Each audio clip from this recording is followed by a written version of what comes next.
আমরা যখন C programming করি তখন এই নির্দিষ্ট ৩-৪ লাইন লেখা আমরা দেখি যে সব জায়গাতেই থাকে।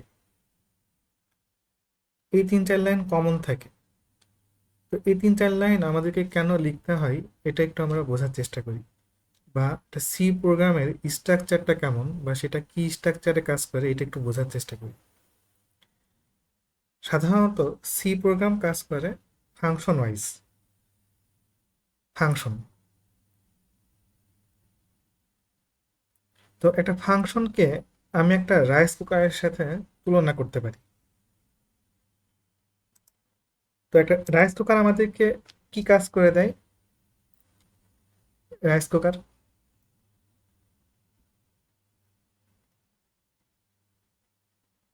এই রাইস কুকারকে আমরা ইনপুট হিসেবে দিই কি? তাকে প্রদান করি চাল। চালটাকে দিই এবং সে আমাদেরকে ফেরত দেয় কি? ভাত। মাঝখানে সে কিছু কাজ করে। মাঝখানে সে কিছু কাজ করে।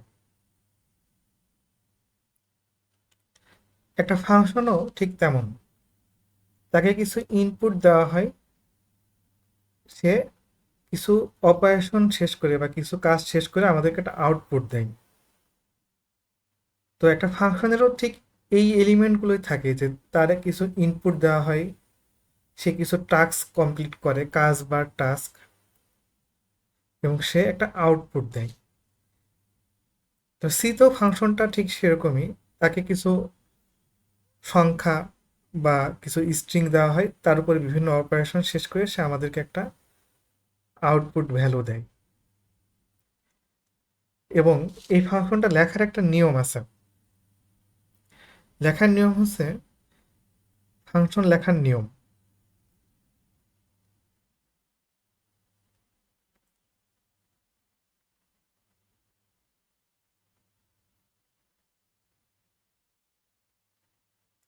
নিয়ম কি? রিটার্ন টাইপ, সে কি রিটার্ন করবে সেটাকে আমাদেরকে বলতে হবে। রিটার্ন টাইপ, রিটার্ন টাইপ মানে সে একটা সংখ্যা রিটার্ন করতে পারে, সে একটা দশমিক সংখ্যা রিটার্ন করতে পারে, কিংবা সে কিন্তু একটা অক্ষর বা একটা বাক্য রিটার্ন করতে পারে। রিটার্ন টাইপ ফাংশন নেম, তারপরে ফাংশন নেম। এরপর একটা ফার্স্ট ব্র্যাকেট শুরু হয়, ফার্স্ট ব্র্যাকেট শেষ হয়। তো ফার্স্ট ব্র্যাকেটের মধ্যে আমরা ডিক্লেয়ার করে রাখি যে তাকে কি কি ইনপুট দিতে হবে।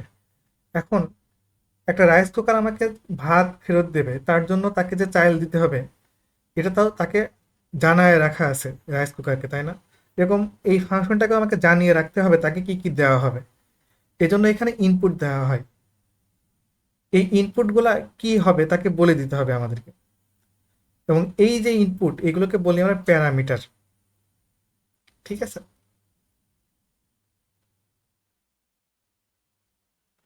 এখন ইনপুট তো একের অধিক হতে পারে, সেগুলো এজন্য কমা সেপারেটেড দিয়ে লিখে রাখা লাগবে। প্যারামিটার 1, প্যারামিটার 2, ডট ডট দিয়ে রাখলাম। মানে একাধিক প্যারামিটার থাকতে পারে। এবার সে যে কাজটা করবে সেই কাজটা শুরু করবে। কিভাবে শুরু করবে? এখানে সেকেন্ড ব্র্যাকেট দিব, সেকেন্ড ব্র্যাকেট আমি শেষ করব। তার যে কাজ, কাজ বা টাস্ক আমরা যেটা বলি সেটা সে এই দুইটা সেকেন্ড ব্র্যাকেটের মধ্যে কমপ্লিট করবে। ঠিক আছে? এবং কাজ শেষ করার পরে সে যেই ভ্যালুটা তৈরি করবে বা সে যে রেজাল্টটা তৈরি করবে সে সেটা রিটার্ন করবে। রিটার্ন, রিটার্ন ভ্যালু বা রেজাল্ট। এখন এই রিটার্ন টাইপ এবং এই রিটার্ন ভ্যালুটা রিলেটেড। সে যে ভ্যালুটা রিটার্ন করে তার টাইপ যেটা হবে এখানে আমাকে সেই টাইপই লিখতে হবে। তো এটা মূলত একটা ফাংশনের স্ট্রাকচার। এখন আমরা সিতে কেন ইন্টিজার মেইন লিখে রাখি সবসময়? ইন্ট মেইন,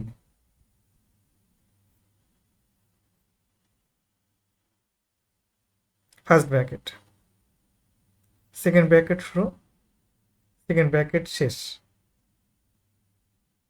এখানে আমরা লিখি রিটার্ন 0।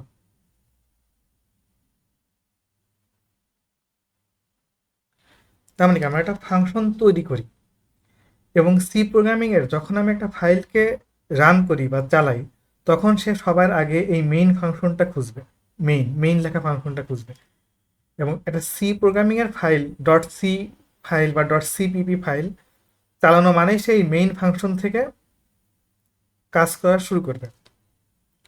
কিন্তু অন্য ফাংশনগুলো কাজ করানোর জন্য আমাকে সেই ফাংশনগুলোকে কল করা লাগে বা ডাক দেওয়া লাগে যে তুমি এই কাজটা আমাকে করে দাও। তো মেইন ফাংশনটা আমরা লিখি এইভাবে। আর কোনো ফাংশন যদি আমি কল করতে চাই বা তাই কোনো একটা কাজে ডাকতে চাই, সেটার নিয়ম হচ্ছে এই ফাংশনের নাম ধরে আমাকে ডাক দিতে হয়, ফাংশনের নাম এবং তাকে যে ইনপুটগুলো দিতে হয় সেই ইনপুটগুলো আমরা দিয়ে দিই। ফাংশন কল করার নিয়ম হচ্ছে ফাংশন নেম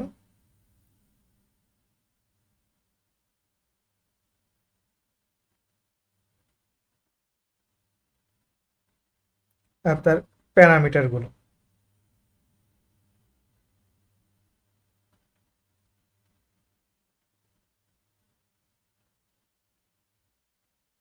এইখানে আমরা সেমিকোলন দিই। এটা হচ্ছে ফাংশন কল।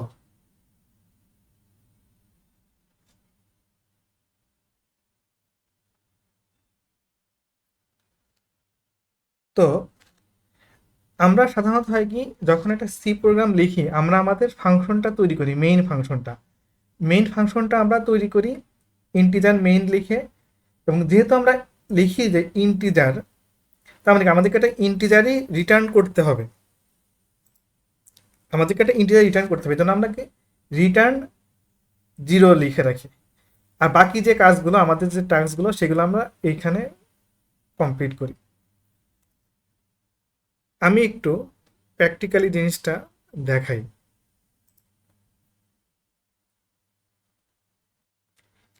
দেখেন আমি এখানে লিখে রাখছি integer main first bracket second bracket শুরু, রিটার্ন 0 লেখা এবং সেকেন্ড ব্র্যাকেট শেষ। এটাও কিন্তু আমার একটা প্রোগ্রাম, এটা আপনি রান করান চলবে। আমি রান করে দেখাই।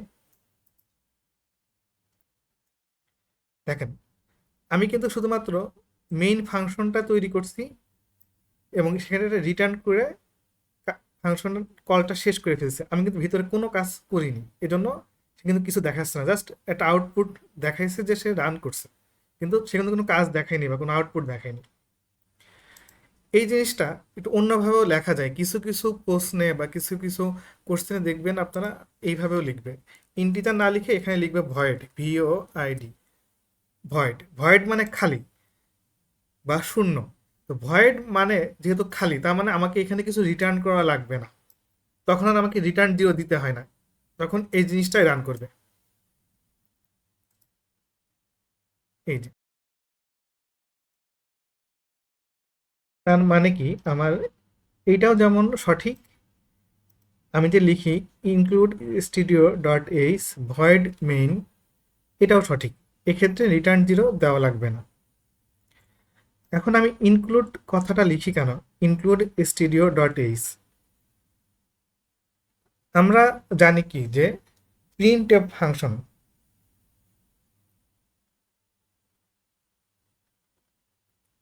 প্রিন্টএফ ফাংশনটা যে আমরা কি কাজ করি, কোনো একটা লেখাকে প্রিন্ট করি, হ্যালো ওয়ার্ল্ড যদি লেখাটা প্রিন্ট করার চেষ্টা করি, এইভাবে আমাদেরকে লিখতে হবে।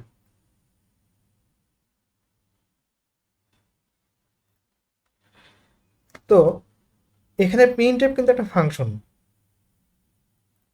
সে করে কি আউটপুটে আমাকে একটা লেখা শো করে।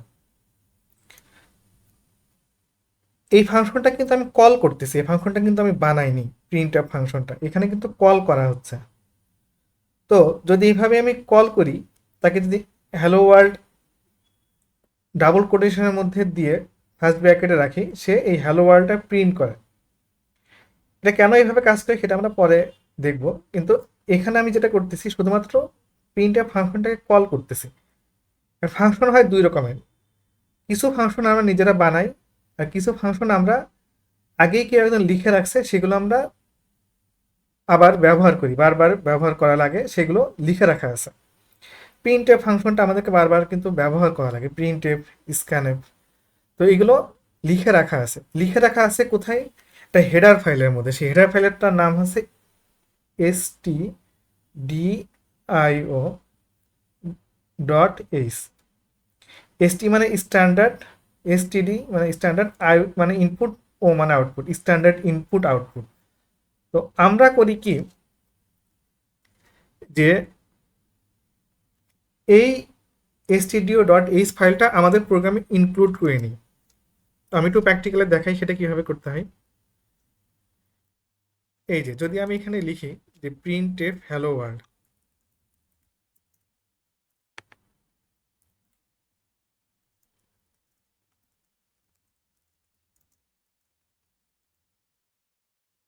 রান করি, এটা কিন্তু রান করবে না, এরর দেখাবে। কারণ এই printf ফাংশনটা তো আমি তৈরি করিনি। আবার printf ফাংশনটা কোথায় লেখা আছে সেটাও কিন্তু আমি বলে দিইনি। এখন তার মানে printf ফাংশনটা আমার লেখা আছে কোথায়?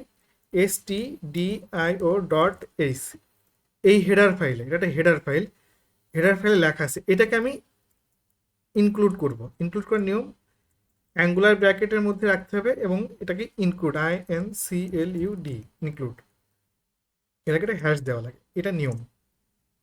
যখন আমি stdio.h তাকে ইনক্লুড করে নিব এই ফাইলটার সাথে, এই সি প্রোগ্রামটার সাথে, তখন কিন্তু আমি প্রিন্টএফ ফাংশনটা ব্যবহার করতে পারবো। আমি এখানে প্রিন্টএফ ফাংশনটা কল করছি, কল করার নিয়ম কি, ফাংশনের নাম ধরে ডাক দিব এবং ফাংশনকে যে যে জিনিসগুলো আমাকে দেওয়া লাগে, যেমন রাইস কুকারকে একটা চাল দেওয়া লাগে, প্রিন্টএফকে একটা বাক্য দেওয়া লাগে, যে বাক্যটা সে প্রিন্ট করে দেয়।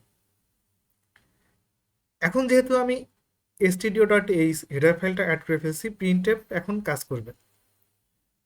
রান করে দেখি, এই যে হ্যালো ওয়ার্ল্ড কিন্তু সে প্রিন্ট করছে। আমি একটা এখানে নিউ লাইন দিয়ে দিই, তাই দেখতে একটু সুবিধা হবে। এই যে হ্যালো ওয়ার্ল্ড প্রিন্ট হয়েছে। তো এটাই একটা প্রোগ্রামের স্ট্রাকচার। এই জন্যই আমাদেরকে এই ইনক্লুড stdio.h, ইন্টিজার মেইন এবং রিটার্ন 0, এটা সবসময় আমাদেরকে লিখতে হয়। লিখার পরে আমাদের যে কাজগুলো করতে হবে, যে ক্যালকুলেশন বা যে আউটপুট দেখাতে হবে, সেগুলো আমরা সবাই মাঝখানে এই অঙ্কটুকুতে দেখাই। মানে যে এই অঙ্কটুকুর মধ্যে আমরা বাকি প্রোগ্রামটুকু লিখি।